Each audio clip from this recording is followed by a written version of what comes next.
मित्रों नमस्कार। आज हम एक ऐसे विषय पर बात करना चाहते हैं जिसका नाम है जिंदगी। इंसान जब जन्म लेता है तो ना कोई उसका नाम होता है, ना कोई उसका गाम होता है, बस केवल सांसें होती हैं। लेकिन जब वो प्राण त्याग देता है उसका गांव भी रहता है और नाम भी रहता है, लेकिन सांसें नहीं रहती। जीवन और मरण के इस अंतराल का नाम ही जीवन है, जिंदगी है। यह कालखंड छोटा भी हो सकता है, बड़ा भी हो सकता है।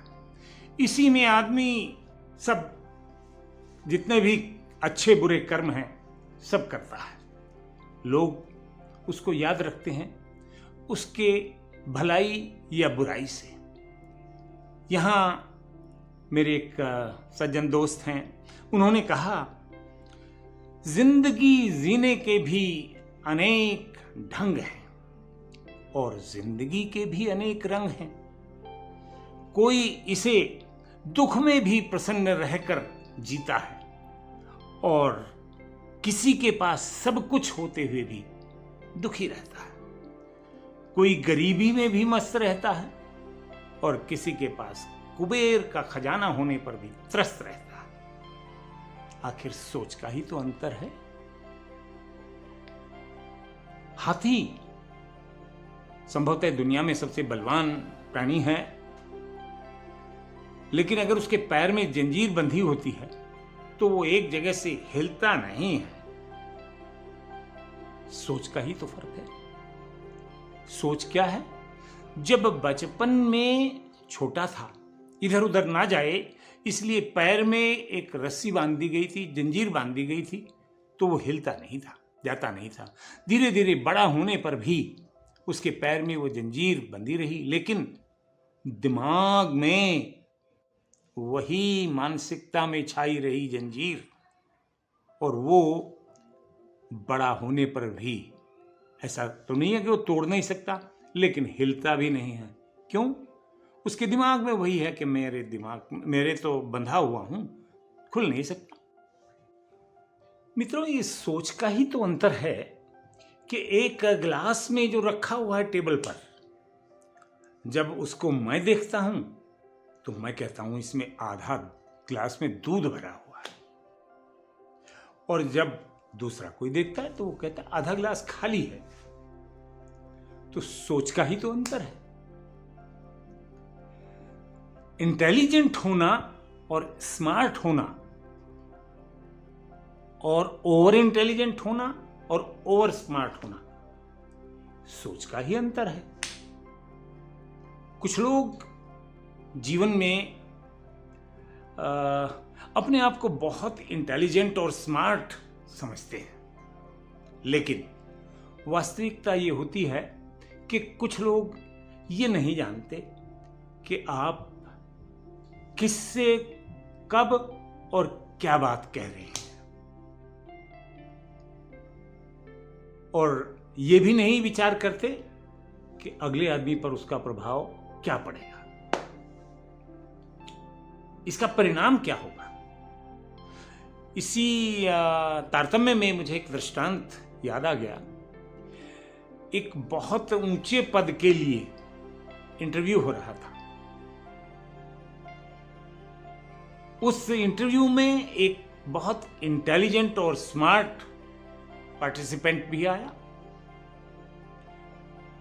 इंटरव्यूअर जैसे सब लोगों को प्रश्न कर रहे थे, उससे भी प्रश्न शुरू किए। प्रश्न करते गए, उत्तर मिलता गया, बिना ये सोचे समझे कि ये उत्तर सही है या गलत है। दनादन अंत तो गत्वा एक ऐसा प्रश्न आ गया कि जो ये परीक्षार्थी था ये चुप हो गया, और चुप हो जाने पर इंटरव्यूअर कुछ बड़ा झलाया, बोला तुम बड़े स्मार्ट हो, तुम तो दनादन उत्तर दे रहे थे, इस प्रश्न का उत्तर अगर दे दोगे तो निश्चय जानो तुम्हारा सिलेक्शन हो जाएगा। इस पर भी उस परीक्षार्थी ने कुछ भी उत्तर नहीं दिया।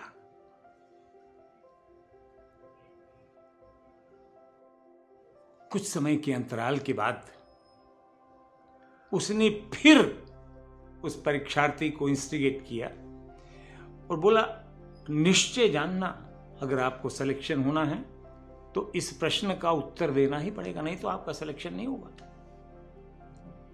विद्यार्थी को जो इंटरव्यू दे रहा था उसको बड़ा खीज हुई और वो एकदम से उठा और उसने उस व्यक्ति को बहुत तमतमाए चेहरे के साथ बोले, सर क्षमा करिए, इंटेलिजेंट लोग मेज के उस तरफ बैठते हैं। और इतना कहकर उसने दन से उनको एक थप्पड़ मार दिया। सभी इंटरव्यूअर्स का जो पैनल था सन्न रह गया और इतना कह के वो उठ के चला गया।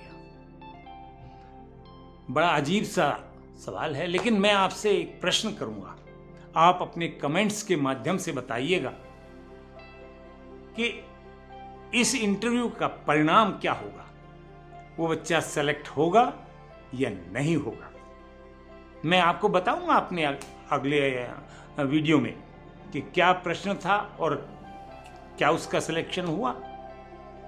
लेकिन मेरे ऊपर इस कथा ने, इस कहानी ने बड़ा अच्छा इम्पैक्ट सोचा।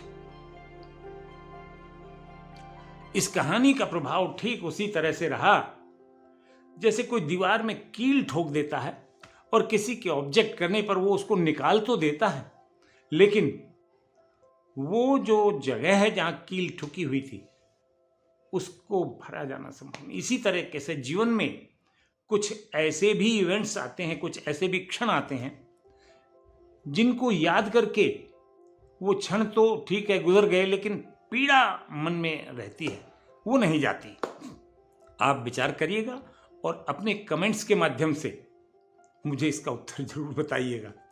और यदि ये अच्छा लगे आपको तो अपने मित्रों में शेयर भी करिएगा, इसको लाइक भी करिएगा, इस चैनल को सब्सक्राइब भी करके घंटी बजाइएगा ताकि आपको अगले आने वाले वीडियो की इंटीमेशन टाइम से मिल जाए। तब तक के लिए शुभ रात्रि। मैं आपकी मंगल कामना करता हूं। धन्यवाद।